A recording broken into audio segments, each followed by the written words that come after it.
Salam. Welcome to MaEzer Semay television program. We're glad you're with us here today. Hi, my name is Milena, and we're here today with some successful graduates. They're going to be telling us some real life experiences. They will give us their own testimonies, and they'll also give us their life challenges that they went through, and they will also give us some recommendations and advice and how they overcame these challenges. And I'm going to give them the chance to introduce themselves. And yeah, I'm going to start with Takhlit. My name is Takhlit Kabarstas, and I finished pharmacy, and I'm working in pharmacy now. Yeah, my name is Zanawi. I have a degree in chemistry from back home, and then a master's from the European Union, again a PhD from the University of Southampton here in the UK. I've studied physical chemistry. My name is Waldish Solomon. I did business study, majoring in accounting. That's great. That's wonderful. Very variety panel here. First thing we're just going to discuss is, let me start with you, Takhlit, again. What you said you studied pharmacy. What is the reason you chose that subject? Is there a specific reason? To be honest, I wasn't sure what to choose before I went to uni. So from my early age, I had desire to be a doctor. I think that is every Eritrean child who wants to be a doctor. So when I came to UK, I didn't know what it takes to go to medical school. So I came to UK, I did level 2, which is equivalent to GCSE, and then I changed it to A-level. From A-level, when I wanted to apply to medicine, I didn't meet all the requirements, so pharmacy was the alternative. I went to pharmacy school.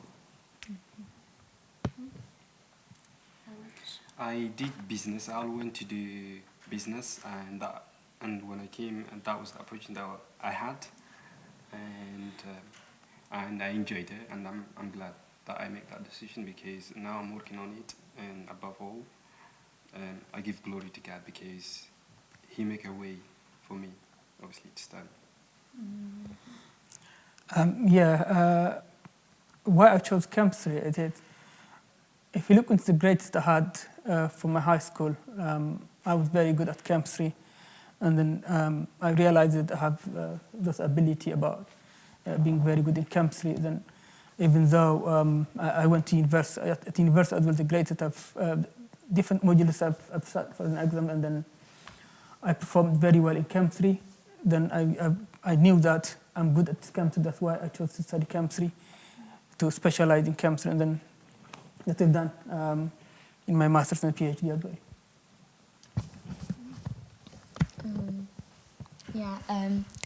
Going back to Takhlit, you said that was the only alternative for you to go to pharmacy. But along the journey, did you end up enjoying the subject though? Or did you just do it because that was the only door that was open for you? Or was being a pharmacist for the future planted in your heart from the beginning? That's a good question. Because the reason that why I wanted to do medicine was because I wanted a job that can put me in a position that can I help someone, which is, I think, based on my faith in Christ and probably my personality. I always had the desire to help someone, so probably pharmacy was the option that can put me in that position. So yeah, I would say I have enjoyed the journey, and I would say I think the goal was helping someone. I think not really about the education success. So, and on top of that, I was looking forward to continue my education. So I guess pharmacy was just a way to where I want to go for the future, I guess. Okay, that's great. That's great. Just from something that you said, Zanawi, you said that since you were young, you were very good at chemistry. Yeah. You were gifted at chemistry. Do you think being gifted at something or being good at something should mean that you'll be succeeded, or do you believe some people can just succeed in anything? What perspective do you have in this? Yes, being a talented in a specific subject or module is not enough by itself. So what you've got to do is there's some elements that go into the equation of being a successful person or to be a successful student. So what went into it is hard work as well. If you're talented and if you don't put the effort that's required to put, and then you would not be able to succeed. So yeah, there is talent, hard work, and then yes, as a Christian as well, that really supported me, helped me, because I would not be exposed to stuff which is which would take my concentration away. I would really focus. That helped me to focus on my study as well. Do you have something to add, Waldish, in talking about being good at something and succeeding at the same time? Yeah, I mean, you can be good, but also you have to work hard on it. I mean, because unless you are diligent in something, you won't be successful. And so I believe hard work is important. Okay, yeah. As students, we all face challenges during our journey as students. What were the challenges that you guys faced, and how did you overcome those challenges? I'll start with Tariq. Okay. I think the main challenge at uni was the first year was not having enough experience how to do the university studies, and second was that sense of belonging, because I moved away from London to outside London, and when I was in London, I had kind of fellowship from Monday to Sunday, I guess. Every day I have a friend around me to talk about, to discuss, to support you. But when I went to outside London, I missed that kind of fellowship. So there was a bit of loneliness, I would say, and there was a bit of challenge to fit to any group.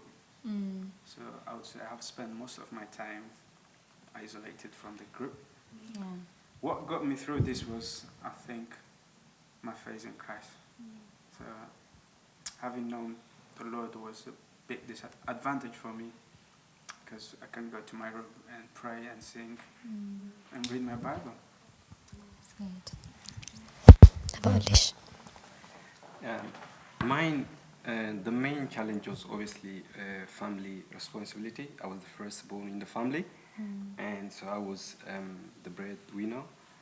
But on top of that, when I came here, I came out I finished my high school and I came here. So at that time, I was going through a lot, especially when I lost my mom, and then after a year, I lost my dad as well. So I was quite in a lot of pain, and they had grief in me, and so that was quite a difficult time for me to cope, because being young, and it seems like everything was wrong in my life. So at the same time, I find it basically difficult, and I didn't have a lot of people to help me. Not because I didn't know people, because even though I was living in Essex, I had a lot of friends, but I didn't want to share my pain or to be a burden to others. So I was holding it to myself, and so working full time, going to uni full time to support, obviously to finish my study, and working full time to help my family was quite challenging. I wasn't sleeping that a lot. I was sleeping like 4 hours. I hate coffee, but at that time I started drinking coffee because I have to study basically. So finally, what helped me to go through it is I asked God. I said, God, you brought me this far. You knew me from the beginning, and I know you. But now everything seemed wrong, so I asked him to help me.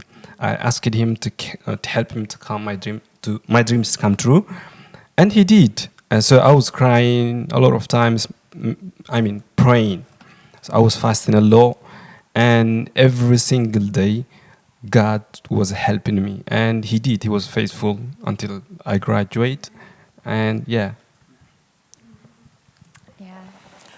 Yeah, completely different experience and challenges that I went through. So the challenge that I had was I had to move away from my family because I had to be relocated to Southampton in order to do my PhD.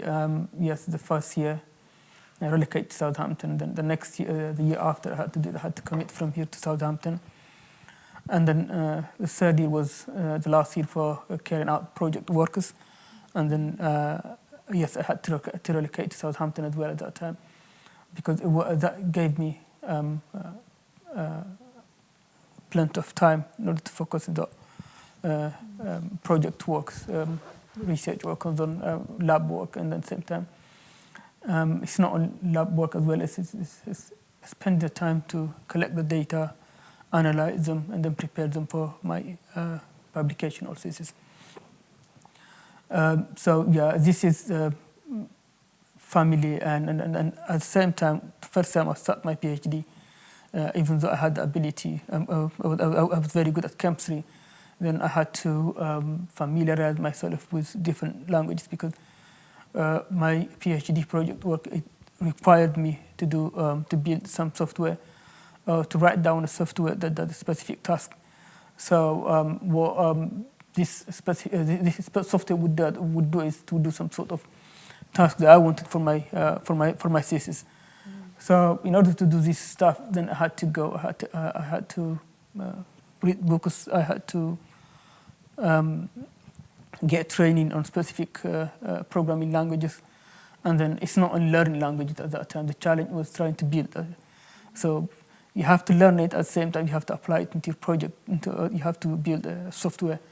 So learning is completely different. You can pick up the skills, but at the same time, you need to use those skills to do a specific task.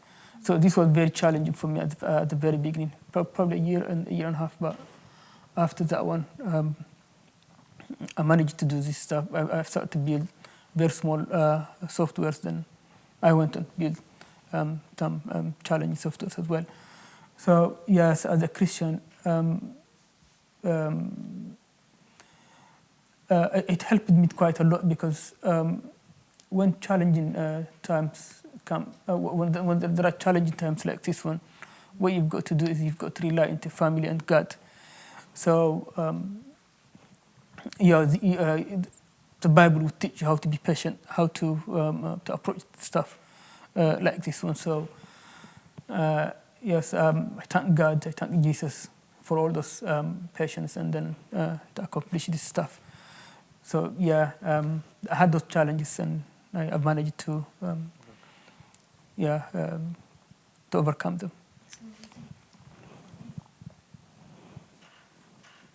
That's wonderful. That's wonderful.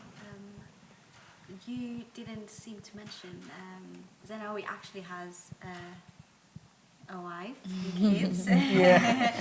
So that's why it might have been difficult for you, like you said. Yeah. I just mentioned family because I didn't mention that I have when you say family, We all have family. yes, I know, but close family, I mean, it's a wife and kids. Yeah. Family with a parent. Yeah. But family. When I mentioned family, yes, I was saying talking about my wife and my kids. So yeah, that was support that I got from my wife and my family as a whole. Yeah. But having to be a father of two and a married man and also being a student, that was another challenge itself. Yes, it is. Yeah. So being a student and that's, it's like you're leaving two lives. So how did you, what were the challenges and how did you overcome that as well? And what were the supports that you were given? Yes, yeah. As I mentioned, the challenge that I had to leave my family, my wife and my kids in London and then move away to Southampton. Sometimes have to commute. I had travel as well. For my research work, I had to travel 4 or 5 times a year. And then some of them are for a bit long time, a month and a half. And some of them are a week, 2 weeks. So whenever there is sort of, I had really very big support from my family, from my wife. Just to pray for me. And at the same time, she would feel the hole that I left for, at the family. She would Yes, what she used to use, I had to take the kids into activity. Then if I'm not present in that, then she would take the kids to the activity, and she would help the kids as well to do assignments. So yes, taking in parallel education, at the same time family, and then kids. It was very much challenging for me, but praise God. So I had the support that I needed from my wife. Then. Yeah. That's great. Well, like you said, we've all had challenges and things. I don't know whether you have or not, but do you have any regrets or things that you could advise others and say, I wish I'd done this differently, I wish I knew this earlier on, and that could have helped you maybe be a better student, better person in your student life, I mean. Is there anything like that you have? I think there's not much, but my own regret during my time at uni was not really spending time with the Lord as I should be. Because I know that at this time you can get all the help from the Lord, because the Bible tells us, as Paul has said, like, I can do all things through Christ. It's the strength of the Lord that can endure you through all the challenge, all the difficulty, all the stress of the uni. So I wouldn't have really suffered, I would say. Like I should, that's my only regret, that I should have spent more time with the Lord, and I should have got more wisdom, I think. But otherwise, everything went well. I think that's every student's regret. I feel the same way. I personally, I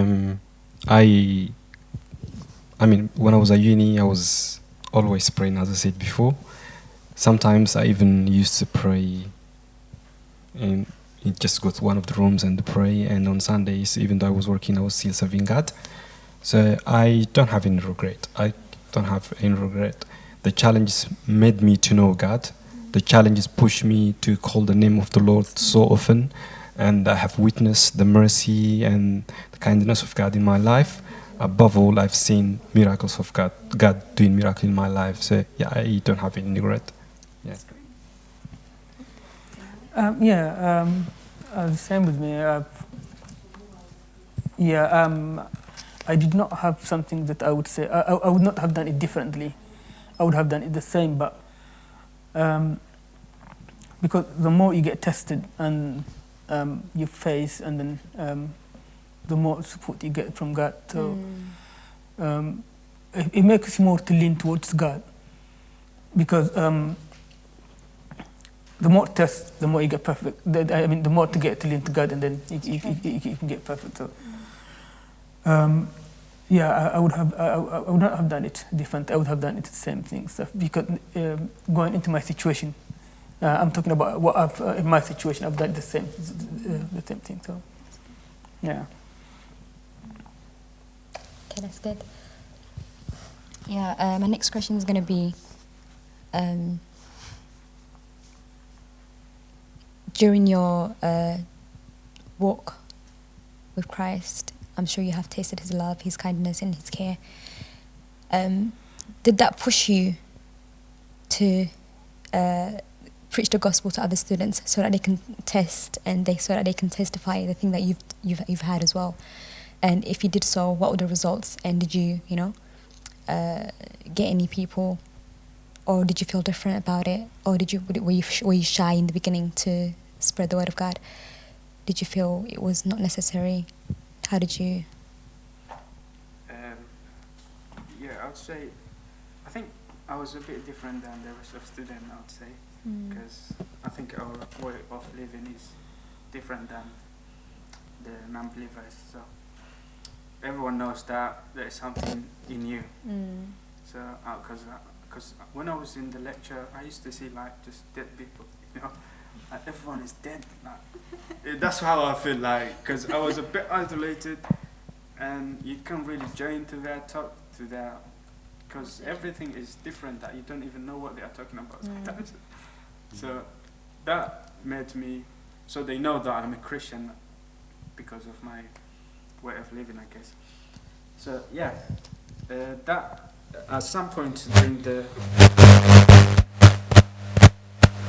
end of the year, yeah, I and few of my friends started to evangelize and go outside library, have a stand in the outside library and talk about Christ. So yeah, and the success really was really good. Obviously, we are declaring that we believe in Christ and Christ is living and we are living testimony for Christ. Yeah, that's it. Yeah, me, I was preaching about God everywhere I go. I was asking people to come to pray with us in the rooms. I was preaching at school. I was preaching, at uni, and I was preaching train, work, basic on the train. Yes. Yeah, yeah, I was also praying and preaching in online as well. So yes, I did represent God in most of the time, whatever. So, yeah. You mentioned earlier on when I spoke to you, you said you mentioned earlier on I spoke to you how they used to have a fellowship, and you were the only one at the front praying and literally being touched by the Holy Spirit. But then when you turn around, everybody was like staring at you. In terms of being different, and in that time, how did you feel? Did you feel different, or did you still like did what you need to do? Yeah, the way I was worshiping God back home, and because I was a believer from the very young age, so it was different. So when I started going to that church, suddenly, obviously, everything was different. I was just at the front and praying, and they have a completely different way of worshiping God. So that was kind of shock for me, even though I thought I was okay. I knew the language, I knew everything, but when it comes to worship, it was completely different. So I kind of find it difficult to adapt in that church, particularly because in the middle of worshiping God, when someone distracts you, is naked. Yeah, with me, it's a completely different experience. And I was confined with a very small group of people.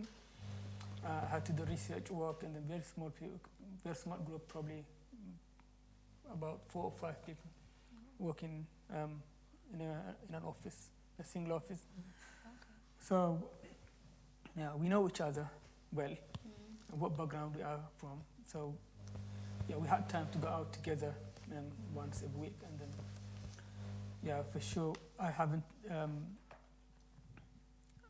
spoke to them about. I haven't evangelized them directly, but indirectly, I've told them I'm a Christian, I'm a Pentecostal, a believer, where I believe in Jesus Christ. So I said to them, I know that I believe that Jesus is the only way to God. So they know, they know about me. So I didn't preach to them. I didn't evangelize them, but I've tried to do it a different way in that, because these are educated people. If you tell them about Christian, they would simply think you about someone who is ignorant. He was someone who is it's not religious. It's someone who's from 200, 300 years ago. So who's suddenly appearing at a modern age. Yeah. Okay, that's great. I don't know about you, but I also studied. I was in university as well. Forgot to mention, but did you have like university clubs where they had like Christian clubs and things like that? Do you have that? Did you have that as well? Yes, we had. How was it? Was it good? Was it? The one that I had was good because even the people was coming and go.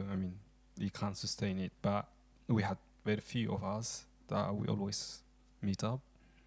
They had good foundation and they knew God, because there is a big difference between someone who are a Christian and someone who have relationship with God.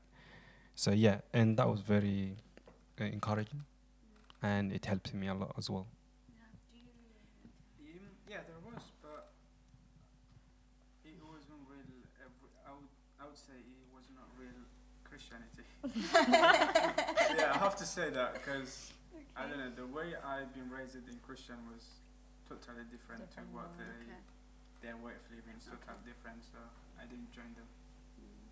But I Yeah. think it's a good idea. But Yeah, it's the same. There is one at Southampton University, what do you call it, a chapel, the same what you call it, but when you go inside, then it's completely different to how we worship in here.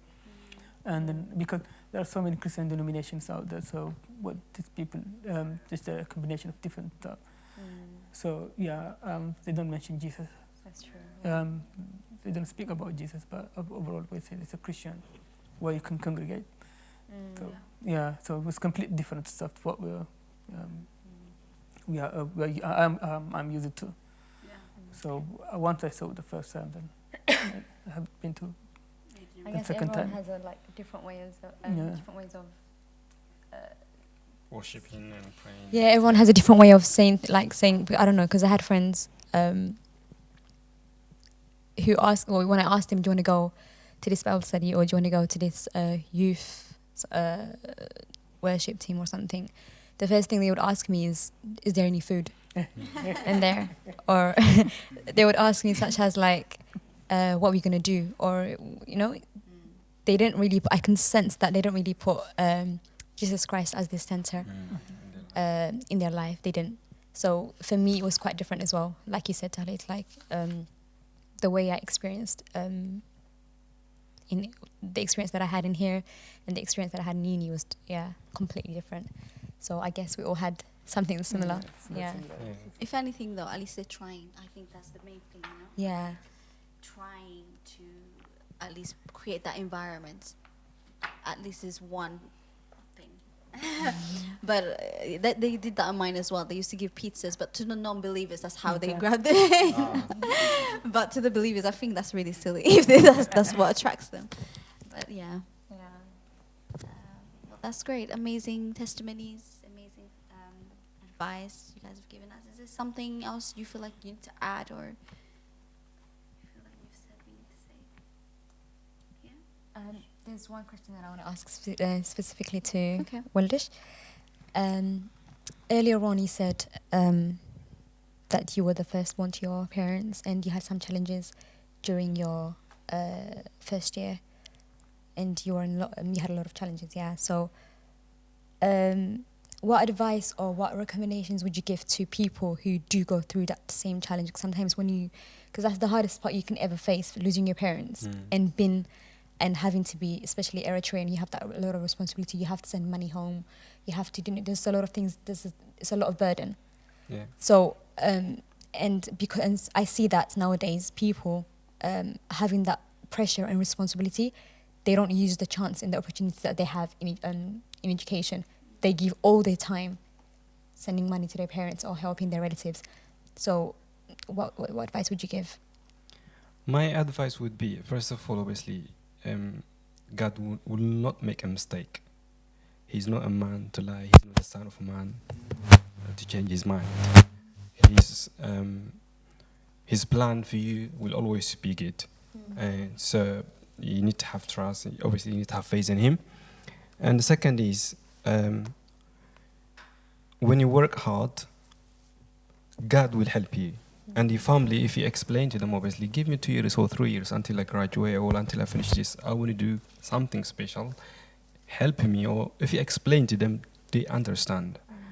But if you just kept it to yourself and if you just gave up, I think it's the easiest thing we could do, especially if we're going through a lot of things in our life.